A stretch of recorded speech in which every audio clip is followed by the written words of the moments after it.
So before we talk about who shouldn't use a ketogenic diet, just know that I'm a fan of a ketogenic diet. This isn't one of those videos of, oh, you using that ketogenic diet? Yeah, your heart just gonna explode.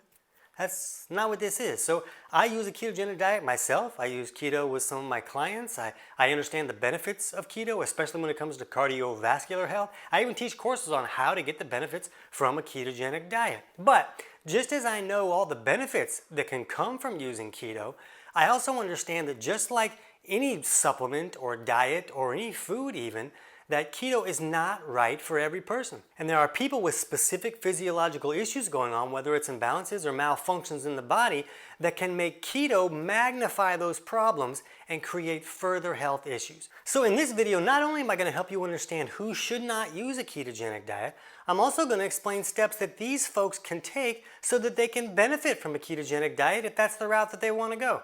Let's jump in.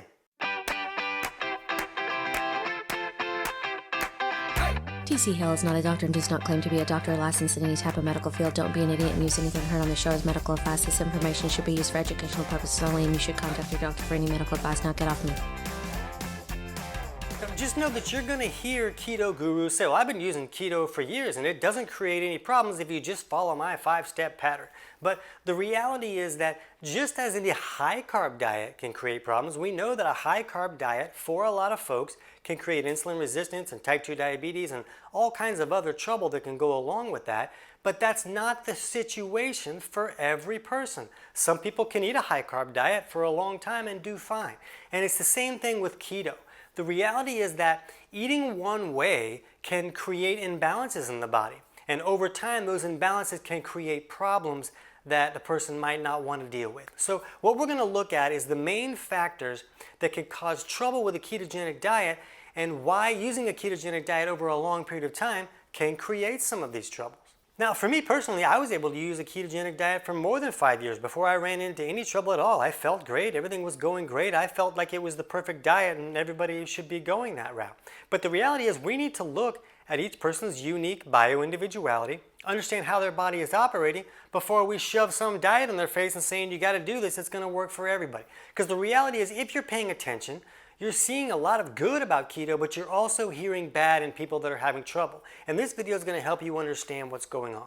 So the first group of people that should not be using a ketogenic diet is if you have any type of digestive symptoms at all. Any type of burping or bloating or acid reflux or constipation or diarrhea or nausea or even skin or acne issues, or maybe food just kind of sits in your stomach like a rock for 6 hours and feels like it just sits there. So all of these are really strong signs that digestion is not working correctly. And when digestion is not working correctly, we don't have the ability to pull the nutrients out of the food that we're eating. So when food comes into our stomach needs to make hydrochloric acid or HCl. And this HCl is meant to help us start breaking down these food, especially proteins. And then once the food is acidified, it leaves the stomach and goes into the duodenum, and that's when the gallbladder squirts this alkaline bile down onto this acidic product that neutralizes those acids. And when the acid meets the alkaline, it creates this sizzle and really busts the food apart and helps us pull all the nutrients out of that food. Now the other important factor is that this alkaline bile that's stored in the gallbladder also helps us emulsify our dietary fats or break down those dietary fats. And when fats are not broken down properly, they become rancid and they rot and they ferment and they create a lot of symptoms like gases and pressure and nausea and maybe even loose stool issues. So we need to be able to break the food down that we're eating, otherwise that food becomes a problem for the body. It's not something that the body can use. The body can't access the nutrients. It's just this rotting and fermenting junk that's becoming toxic and becoming a burden. So the problem is, it's really common for someone not to be making enough stomach acid. It's also really common for someone's bile to become too thick and sticky to flow correctly. So this alkaline bile is not coming down from the gallbladder properly, and it's not helping us neutralize the acids and help us bust that food apart. But more importantly, when we talk about keto, it's not helping us emulsify our dietary fats and break those down so that the body can use those. What's even more important to understand is that carbohydrates are a lot easier to break down than proteins or fats. So if someone is having digestive malfunctions, they're usually going to have a lot easier time breaking down carbohydrates, especially processed junk food carbohydrates that are practically broken down when they're still in the package. So if someone can't break down protein correctly, or if they can't emulsify dietary fats so the body can use these, they're going to go on a ketogenic diet. They're going to remove the carbohydrates, which is an easier fuel for them to digest and break down. And they're going to introduce, hey, I'm just going to have proteins and fats, and the person can't break down those proteins and they can't utilize those fats. So they just took away the only fuel source that their body could function on, and now they're giving their body just a burden. They're giving their body fuel that it can't use. So now the person has no energy, they can't really think straight, they want to punch everybody in the face, and they really can't punch anybody in the face because they're a little bit busy throwing up or they can't get off the toilet. The body's trying to get rid of all this stuff that it can't use because this toxic junk, which was actually good food, but has now become toxic, is just a burden for the body. So meanwhile, the keto guru is telling them, oh, just stick with it. You're just not in ketosis yet. You're just having a keto flu. It's going to get better. You'll be fine. But the person doesn't get better and it doesn't get fine, and they end up gaining 15 pounds because they're cramming all this food in their body that the body can't process or utilize, and it has no other choice but to say, hey, I'm going to shove some of this stuff in fat cells just to get rid of the toxic load that I'm dealing with. Now keep in mind, they may be eating organic, freshly grown, right out of their own garden type food, but if they can't digest it, it's just turning into a toxic mess. So if somebody is having any type of digestive symptoms, we like to see them correct those digestive malfunctions before they start their ketogenic diet. Then they should be able to transition into that keto approach a lot easier without all of the havoc and dismay. So if you're having any type of digestive symptoms, in my book, Kick Your Fat in the Nuts, I walk you through how to figure out which aspects of digestion are not working correctly, and if there's a problem, what steps you can take to improve those. And the book is available on Amazon, but I'm going to put a link in the description below this video where you can get the whole book totally for free. And it'll walk you through that process and help you fix any of those things so that you can qualify to benefit from a ketogenic diet. Remember, if you can't break down those foods that you're going to be eating, then your body can't use those foods and you're not going to have any fuel and you're going to feel it. Digestion is a really big deal, and especially when it comes to keto, bile flow is huge, and it's really common for someone's bile not to be flowing correctly, and I would say that this is the #1 reason that I see people failing on keto. It's all about understanding how to work with your body instead of against it. And this is part of the reason why we hear so much good about keto and so much bad. People are trying to cram it into their system when it's not right for their unique bio-individuality. So that's one of the biggest factors that we see fail when it comes to a ketogenic diet. Now, the second type person that I don't want to see doing keto until they correct this issue is someone with low mineral levels. And you can get an idea of what kind of minerals are in your system by just looking at your blood pressure. And you can pick up a blood pressure cuff at any pharmacy for like $30 or $40. So just check your blood pressure at least 2 hours after a meal, but not first thing in the morning. You should be after a meal. And if your systolic number, which is that top number, is below 112, that's a really strong indication that there's not enough minerals in the system. And the most common cause for low minerals in the system is digestive malfunctions that are restricting the person's ability to fully break their food down and pull the minerals out of that food. You know, that's why we eat food, to get the minerals and all those nutrients out of the food that we're eating. But if someone can't break it down, they can't get all the minerals out. But in any case, there are other causes that may cause someone's minerals to go low, but you just want to see, are my minerals low? Is my blood pressure low before I start a ketogenic diet? Because if it is, my transition is going to be very difficult. Because here's what happens. A ketogenic diet removes carbohydrates for the most part, and that's going to allow insulin to come way down. That's one of the biggest benefits of a ketogenic diet. That insulin comes way down. Now the body can access stored fat and use it for fuel, and hey, now our pants don't fit anymore because they're too big. So this is a great benefit from a ketogenic diet. The problem is, when insulin goes too low for some folks, it can cause them to pee out more minerals. And if somebody already doesn't have enough minerals in the system, and they go keto, now they're going to be peeing out even more, and those minerals are going to go even lower. And their blood pressure can go even lower. And we see a lot of major health issues with people that have blood pressure that's too low. Things like depression and anxiety and major insane cravings that a person can't even control no matter what they try to do. Issues like insomnia. Now, low mineral levels are not the only possible cause for some of these issues, but these are really common issues that we see when minerals go too low. And this whole keto flu thing, think about what's going on when you have the flu. You feel tired and just lousy all the time because all of your resources are going towards battling this invader. So you have no energy, you just want to sleep, and you feel a little bit lousy.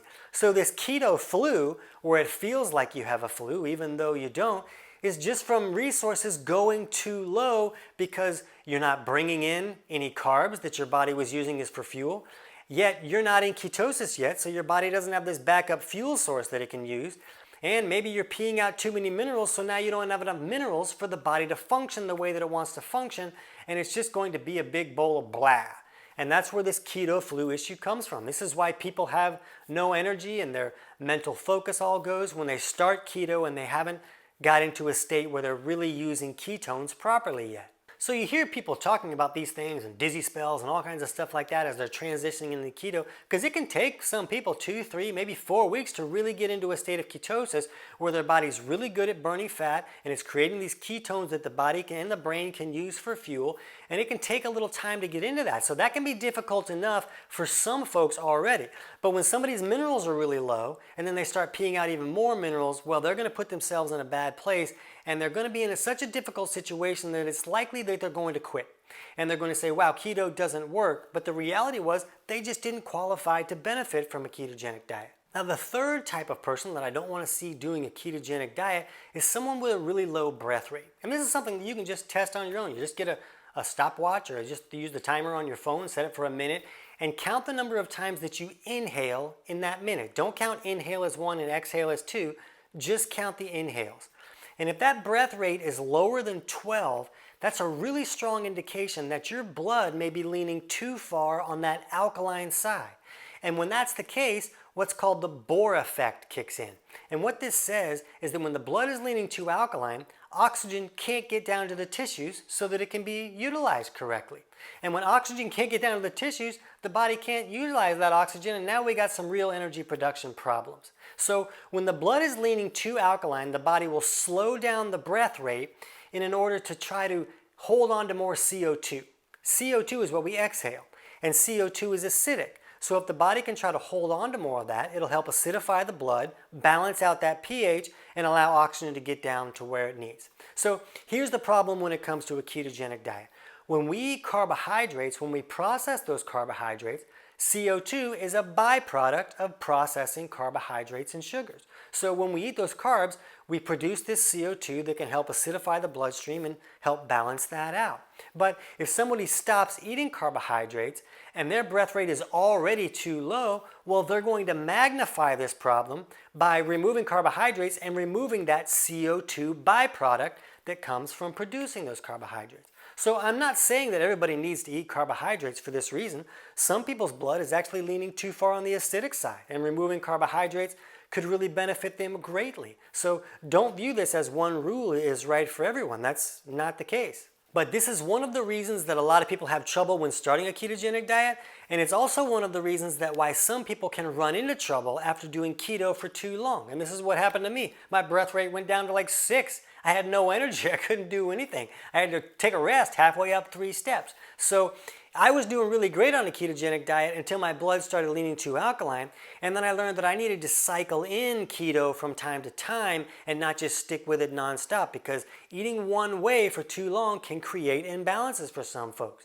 So as long as you understand how to look at your chemistry and watch your bioindividuality, then you know how to steer things and when you might need to cycle off of keto a little bit or when you might need to take a break for a month or two. Now understand, if somebody is insulin resistant or type 2 diabetic, they're not benefiting from eating those carbohydrates because their body can't process them correctly. And it's processing the carbohydrates that creates that CO2. It's not just eating carbohydrates. So I don't want you to say, oh, my breath rate is low, but I'm a type 2 diabetic, so I need to keep eating carbohydrates. You really need to fix the insulin resistance, and a ketogenic diet is a great way to move in that direction. You might need to take other steps to improve that imbalance, and my book will walk you through those steps that you can use if you find that your blood is leaning too far on that alkaline side. And if you hate to read, we also have a totally free digestion course that will walk you through those same steps of understanding your physiology, running simple self-tests at home that you can do using tools you can pick up at a pharmacy or a health food store. And we'll put the link to that free book or the free course down in the description below. So if you've tried a ketogenic diet and failed, then this can actually be great news for you. If you really want to go keto, then you might be able to just correct some of these malfunctions or imbalances and then get the benefits from keto. I also don't believe that everyone needs to use a ketogenic diet. I believe that you can lose weight or balance out health issues by using other diets.